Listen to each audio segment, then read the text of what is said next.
Assalamualaikum warahmatullahi wabarakatuh. Halo teman-teman, kami dari kelompok 2. Di sini kami akan menjelaskan materi tentang sistem ekonomi pasar. Nah, seperti yang kita ketahui, sistem ekonomi pasar merupakan sebuah sistem yang dimana kegiatan ekonominya atau keputusan ekonominya seperti produksi, distribusi, dan konsumsi barang dan jasa ditentukan oleh mekanisme pasar, yaitu berdasarkan dengan permintaan dan penawaran tanpa adanya campur tangan pemerintah.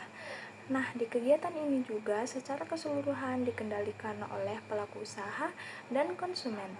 Jadi, suatu harga barang dan jasa bisa ditentukan secara bebas tanpa adanya campur tangan pemerintah. Dan bisa kita lihat contohnya dalam kehidupan sehari-hari, yaitu seperti kuliner jajanan yang ada di pinggir jalan. Para pelaku usaha bebas menentukan menu apa yang ingin mereka jual dan berapa harga yang mereka ingin tawarkan, tapi harus melihat kondisi pasar tentunya. Kemudian contoh lainnya itu ada Shopee. Nah, aplikasi belanja online. Di sini para pelaku usaha bebas menentukan harga barang yang ingin ditawarkan dan konsumen juga bebas memilih barang apa yang dia inginkan dengan melihat kualitas barang dan berapa harga yang ditawarkan. Kita membahas mengenai ciri-ciri sistem ekonomi pasar. Yang pertama, kepemilikan pribadi, di mana individu atau perusahaan memiliki hak untuk memiliki dan mengelola properti serta sumber daya. Yang kedua, kebebasan ekonomi. Pada sistem ekonomi pasar, orang bebas untuk memilih pekerjaan, berbisnis, dan membeli barang atau jasa sesuai dengan keinginan mereka. Yang ketiga, persaingan. Banyak produsen bersaing untuk menarik konsumen yang mendorong inovasi dan menurunkan harga. Yang keempat, harga ditentukan oleh pasar. Di sini, harga barang dan jasa ditentukan oleh permintaan dan penawaran. Nah, jika banyak orang yang ingin membeli, maka harganya akan naik. Kemudian yang kelima, peran pemerintah terbatas. Di sini, pemerintah tidak campur tangan secara langsung dalam menentukan harga atau produksi, meskipun ada regulasi untuk menjaga keadilan. Yang keenam, inovasi dan teknologi. Di sini produsen berusaha menciptakan produk baru dan lebih baik untuk menarik konsumen. Yang ketujuh, mobilitas sumber daya. Sumber daya seperti tenaga kerja dan modal dapat berpindah ke sektor yang lebih menguntungkan. Yang kedelapan, konsumen sebagai raja.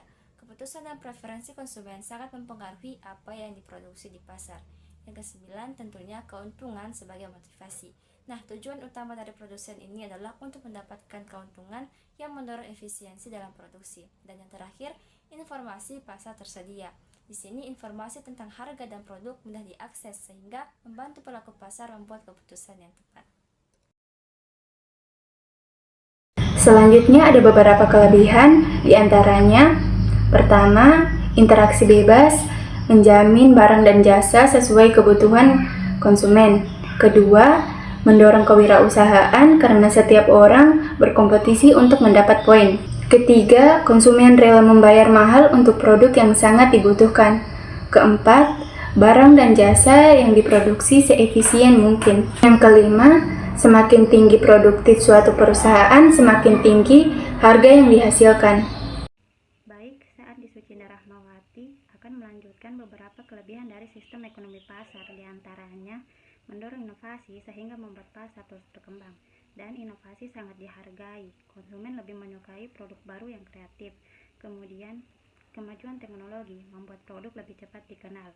Selanjutnya, investasi terus berkembang, karena perusahaan yang sukses akan berinvestasi ke perusahaan lain.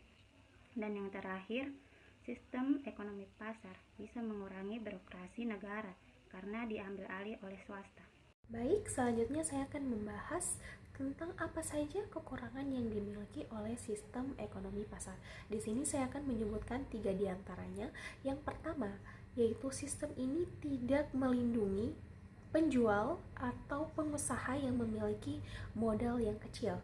Yang kedua, adanya diskriminasi terhadap kaum yang tidak mampu dan difabel. Yang ketiga, partisipasi masyarakat yang berkurang sehingga pemanfaatan sumber daya manusia pun kurang optimal.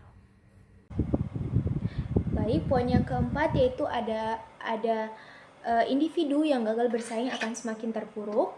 Poin kelima yaitu ada persaingan tidak sehat karena bimonopoli pengusaha bermodal besar.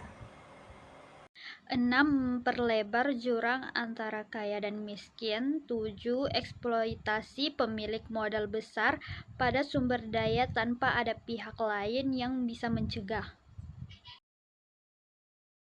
Yang menganut sistem ekonomi pasar. Negara yang menganut sistem ekonomi pasar meliputi, yaitu yang pertama ada Amerika Serikat. Amerika Serikat dikenal sebagai contoh utama sistem ekonomi pasar, di mana keputusan ekonomi ditentukan oleh mekanisme pasar. Yang kedua ada Inggris. Inggris menerapkan prinsip-prinsip ekonomi pasar dengan kebebasan bagi individu dalam kegiatan ekonomi. Yang ketiga ada Jerman. Jerman menerapkan sistem ekonomi pasar sosial yang menggabungkan elemen pasar dengan perlindungan sosial. Jepang menganut sistem ekonomi pasar dengan inferensi pemerintahan yang terbatas. Nah, terus Korea Selatan itu menerapkan sistem ekonomi pasar yang mendukung inovasi atau pertumbuhan industri. Nah, yang ketiga itu ada Italia. Nah, Italia itu juga merupakan salah satu contoh negara yang menerapkan sistem ekonomi pasar. Nah, yang terakhir itu ada Indonesia. Indonesia pada masa awal kemerdekaan, Indonesia menerapkan prinsip-prinsip ekonomi pasar untuk meningkatkan perekonomian. Hanya itu yang dapat bisa saya sampaikan. Lebih kurangnya saya mohon maaf. Wabillahi taufiq wal hidayah. Wassalamualaikum warahmatullahi wabarakatuh.